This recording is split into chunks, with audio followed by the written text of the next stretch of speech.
तेरा अप्रोच क्या होगा निफ्टी इस गैप डाउन के बाद? क्या वॉच आउट करूं, कौन से लेवल्स की सैंक्टिटी मेंटेन होना जरूरी है, और ट्रेड क्या बनेगा? बिल्कुल। अच्छा आशीष, उससे पहले मैंने क्योंकि बात की ना होप की, कि होप इज नॉट डिक्टेफोन।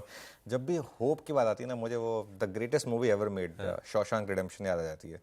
उसमें होप को लेके दो कॉन्फ्लिक्टिंग डायलॉग्स थे। जो ऑब्वियसली फिल्म के दो मेन हीरो हैं उसमें। तो उसमें वो जो रेड है, जो मॉर्गन फ्रीमैन ने जिनका रोल प्ले किया था, उन्होंने कहा था कि hope is a dangerous thing, hope can drive a man insane. और उसके सामने जो एंडी डुफ्रेन जो मेन कैरेक्टर थे, उन्होंने बोला था hope is a good thing, maybe the best of things and no good thing never dies. तो मतलब आप होप डिपेंड करता है आप किस तरीके से ले रहे हैं। आज हम होपफुल हैं, अब देखते हैं मार्केट किसकी तरफ ज्यादा झुकाव लेता है। पहला सपोर्ट है निफ्टी का 19,565 पर, 10 अक्टूबर का लो, और 19,480 उसके बाद वो 9 अक्टूबर का लो है, उसको चेंज कर देंगे हम। 565 10 अक्टूबर का, जो कि वॉर के अगले दिन का लो था, और 19,480 जो वॉर के तुरंत बाद के सोमवार का लो था। तो आपको देखना है यहाँ पर अब स्टेबिलिटी आ रही है कि नहीं 19,565 के आसपास, और हम गैप डाउन जिस हिसाब से हो रहा है लग रहा है हम वहीं खुलेंगे 19,565। तो 19,565 के ऊपर अगर आप स्टेबल हो गए और लगने लगा कि मार्केट ज़्यादा नहीं गिर रहा है, तो फिर एक लॉन्ग ट्रेड बनती है 19,480 के स्टॉप के साथ। अच्छा 19,480 अब एक बहुत स्ट्रिक्ट स्टॉप लॉस है। 19,480 गया मार्केट में तो बड़ी दिक्कत आएगी। लेकिन मार्केट में ना इतनी बड़ी गिरावट और गैप डाउन के बाद शॉर्ट ट्रेड नहीं है। शॉर्ट ट्रेड मार्केट में होगा अगर रिकवरी फेल होने लगे। और एक चीज़ का ध्यान रखिए, नॉर्मली ऐसी मार्केट में 2-3 डिप्स आती हैं, जरूरी नहीं कि एक डिप में बाइंग आ गई तो काम बन गया, दूसरी डिप भी आती है। तो अगर रिकवरी आई और वो फेल होने लगी तब एक शॉर्ट ट्रेड बनेगी, और in that case short trade में स्टॉप लॉस बनेगा फर्स्ट आवर का हाई। लेकिन अगर market first hour high cross करने लगे और आपको दिखाने लगे कि थोड़ी स्टेबिलिटी दिखा रहा है, 19,565 नहीं टूट रहा है, तो फिर एक लॉन्ग ट्रेड बनेगा। लेकिन जबरदस्ती नहीं है, कंपल्सिव ट्रेड नहीं है, थोड़ा मार्केट से दूर रहते हैं अभी इंडेक्स से कुछ टाइम के लिए, जब तक हमको स्टेबिलिटी नहीं मिल जाती है। एक बार स्टेबिलिटी मिलेगी उसके बाद एक लॉन्ग ट्रेड बनेगा। समहाउ शॉर्ट ट्रेड लेने का मेरा मन करता नहीं है, क्योंकि टफ लग रहा है मार्केट इसमें। शॉर्ट करने में, शॉर्ट में पैसा बनाना मुश्किल होता है, स्पेशली रिटेल के लिए। प्रोफेशनल्स बना सकते हैं, रिटेल के लिए टफ होता है, इसके लिए हम शॉर्ट थोड़ा अवॉइड ही करते हैं।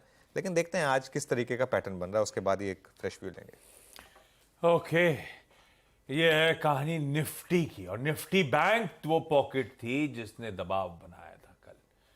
1% से ज्यादा कमजोर था, वहीं से उसकी वीकनेस ने मूड बिगाड़ा। खैर, निफ्टी बैंक सबसे वेट वाली पॉकेट और दूसरा रिलायंस इंडस्ट्रीज, ये सब मिलके कल के दबाव पे हावी होते हुए नजर आए। निफ्टी बैंक के सारे कॉन्स्टिट्यूएंट्स इन रेड थे।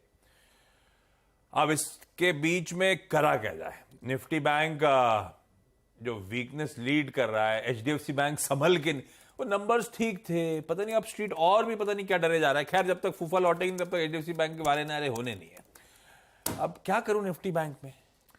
छोड़ दीजिए निफ्टी बैंक को, कोई जरूरी नहीं, डॉक्टर ने नहीं बोला कि आपको ट्रेड लेना है, हम लगातार कह रहे हैं। या तो आप शॉर्ट कर सकते हैं निफ्टी बैंक में पोजिशनली।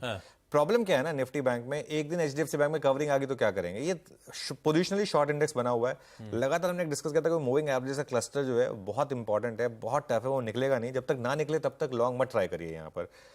लेकिन मैं लेवल्स बता देता हूँ, यहाँ पर लेवल्स बहुत डेंजरस आ रहे हैं।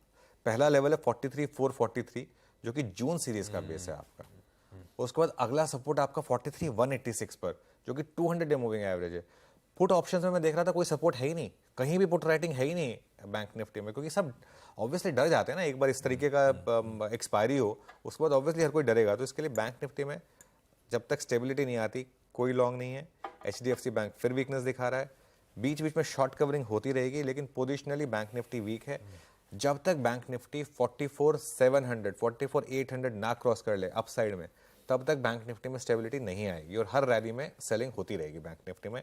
और यही निफ्टी को भी कैप कर रही है। प्रॉब्लम यही है सारी, निफ्टी अदरवाइज वीक नहीं है, लेकिन बैंक निफ्टी इतना वीक है, इसके लिए निफ्टी में वो वीकनेस आ रही है। अदरवाइज वैसे निफ्टी देखेंगे आप तो बाकी कंपोनेंट्स ठीक ठाक हैं, ऑटोज, एफएमसीजी, आईटी, ये सब ठीक ठाक हैं, कोई दिक्कत एज सच नहीं है। लेकिन बैंक निफ्टी बड़ी दिक्कत है। भाई साहब, अवॉइड ही करिए इस पॉकेट को, और दिक्कतें शायद बढ़ सकती हैं। जरा इस पॉकेट से फिलहाल के लिए दूर रहिए।